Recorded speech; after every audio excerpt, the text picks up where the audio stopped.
They don't have any faith in Gavin Newsom. Oh, yeah. Which is kind of funny because he wants to be president so bad. That's true what it looks like. You can't ruin a city and then go on to ruin a state and say, guys, that was just practice. I know. Once I get it as a president, I'm going to fix it. Well, you can't, it's not his words when he speaks. Yeah. You have to watch him closely.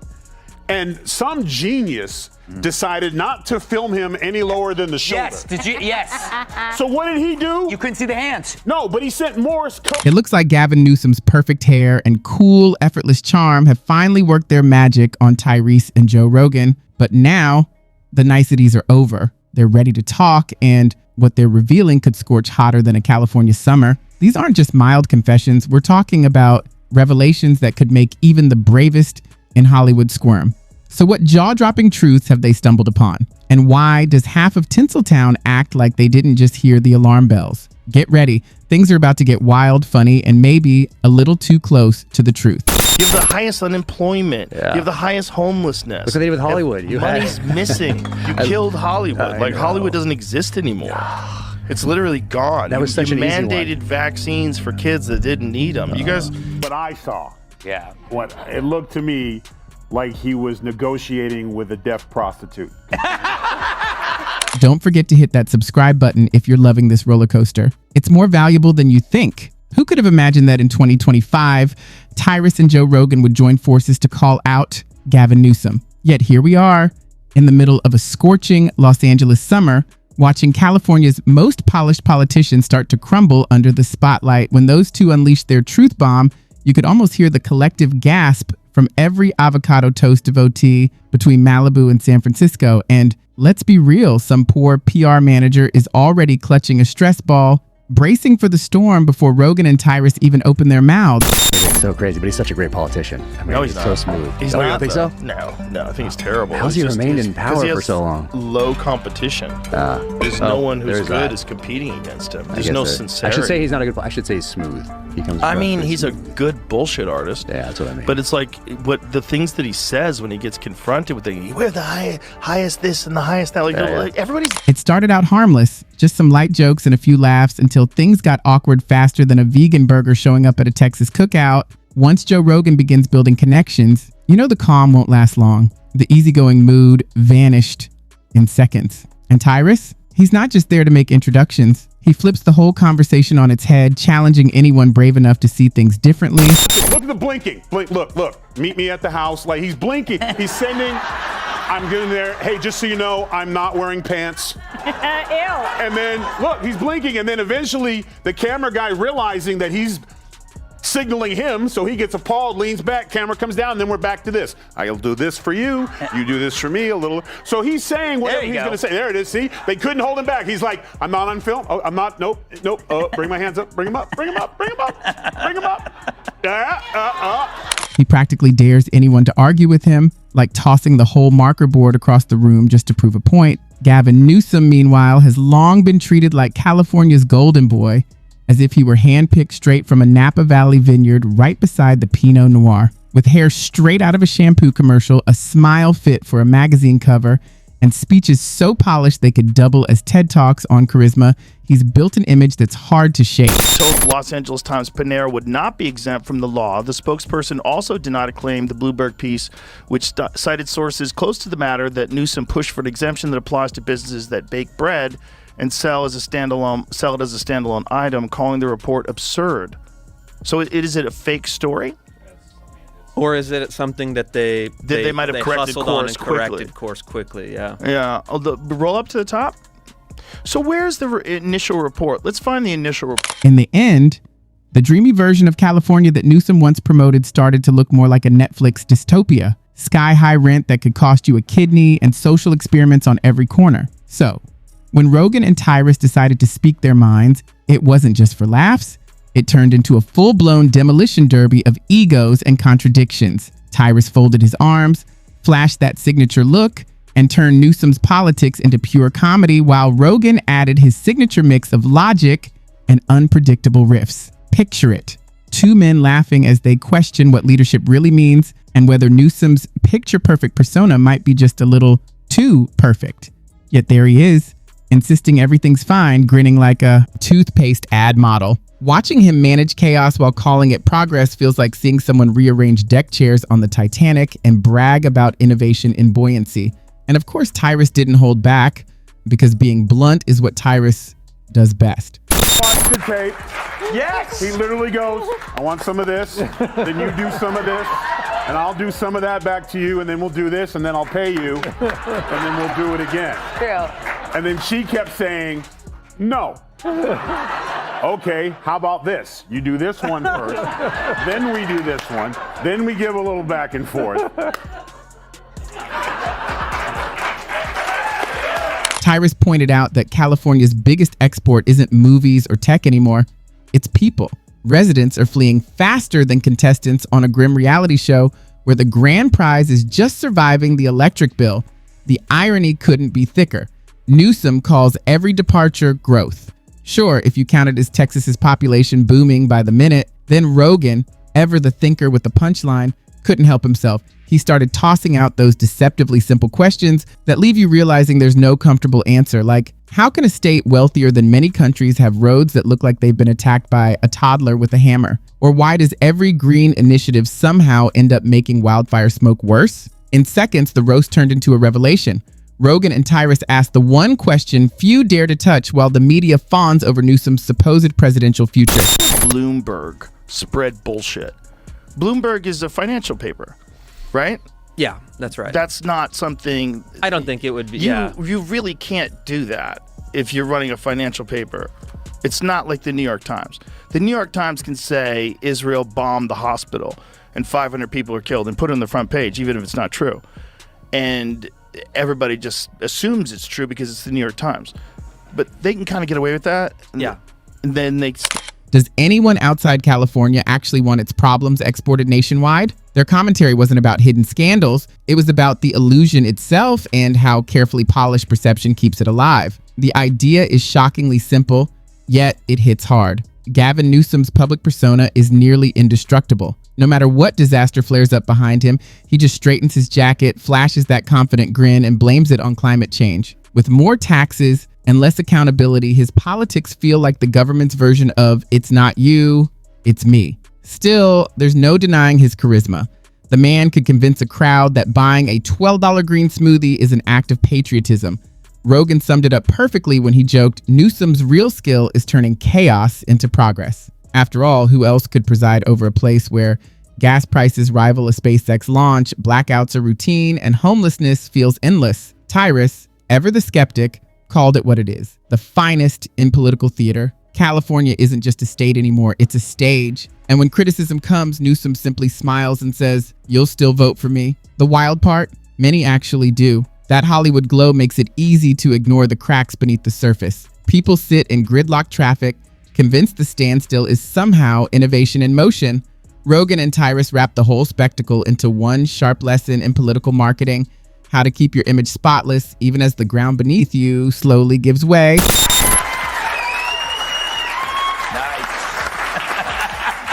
Could you imagine if you were the sign person for the TV going...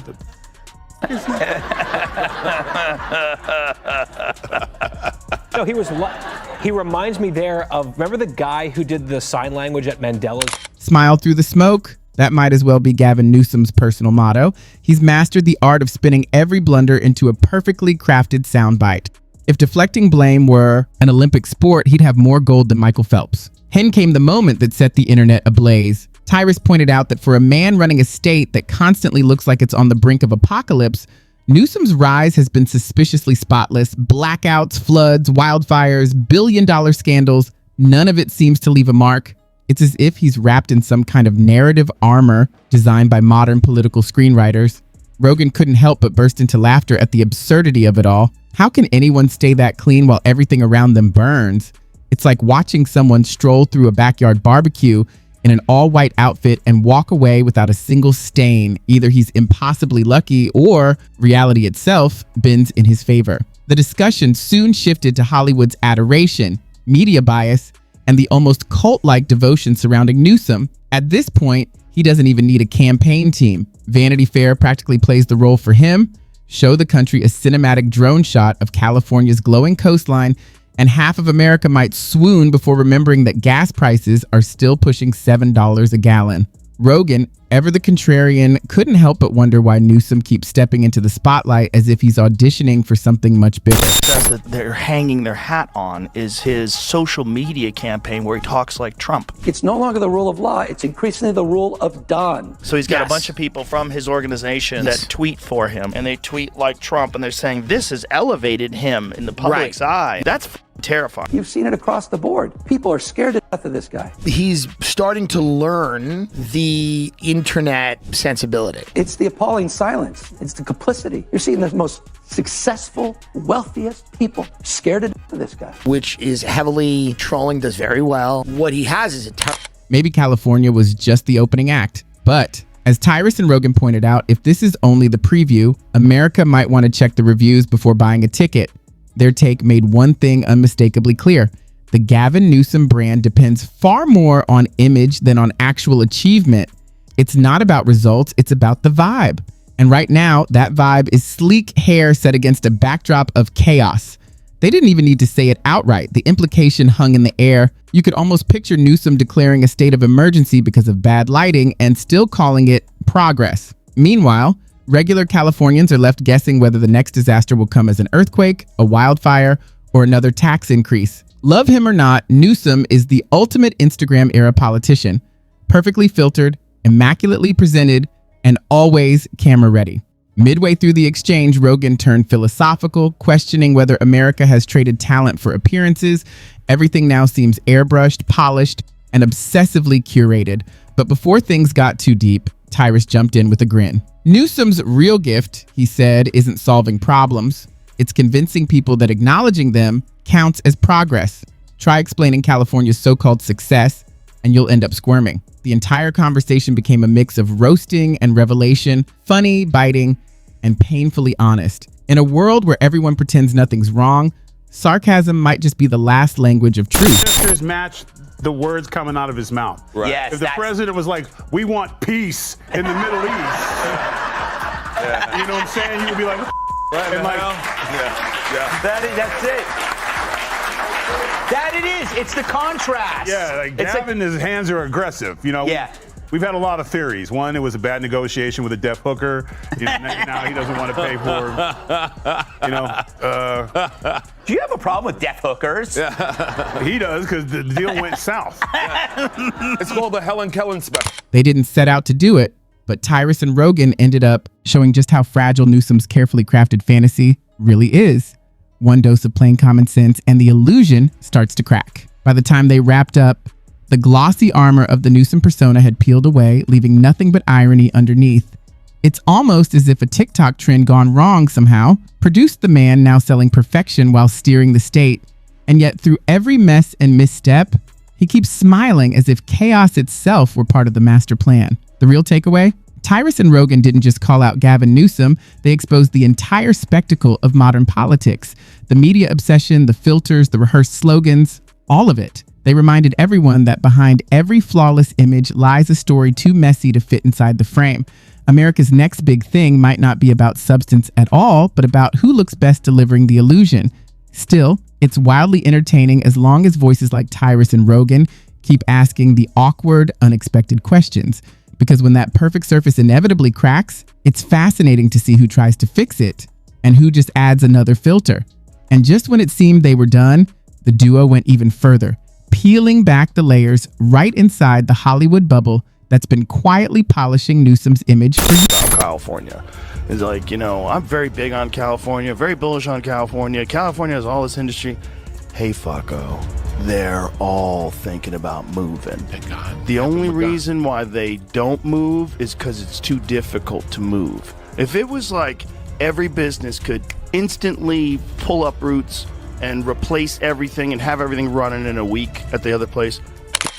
You know the type of world where celebrities hop on private jets to lecture everyone about climate change or promote global aid efforts. The irony had Rogan laughing so hard he could barely breathe, while Tyrus rolled his eyes with Olympic precision. Apparently, California's problems go far beyond homelessness and inflation. It's a full-blown fantasy wrapped in designer packaging. They started comparing Newsom's speeches to award show monologues, long, dramatic, and packed with words that sound profound but mean absolutely nothing. Every promise feels like a trailer for a movie that never hits theaters. Coming soon, equality, prosperity, and a power grid that actually works. Spoiler alert, it's still in production. Rogan pointed out the biggest contradiction of all, a progressive state with policies so extreme that even lifelong liberals are escaping. Trying to convince people that being overtaxed is a privilege might be the boldest illusion of them all. Meanwhile, grocery shopping feels like a luxury vacation and the roads look like something straight out of a lunar landing. Tyrus summed it up perfectly. Living in California, he said, is like dating someone who keeps promising to change. But no matter how sincere they seem, your wallet always disappears. And just when the laughter hit its peak, they delivered the punchline that tied everything together. Pitch California while you stop by. 2 shows, you should be able to do that. Hey, you know what? Real funny. So the other night, I got like 3 weeks ago, time flies when you work. I get a text at 2 o'clock in the morning from the president who says, "Hey, bro, I just filled California up with water. Governor's pissed," and sent pictures, LOL post. Who doesn't love this president? The scary part isn't Gavin Newsom himself, Rogan said. It's that despite all the chaos, half the country still looks at him and says, yeah, we should try that.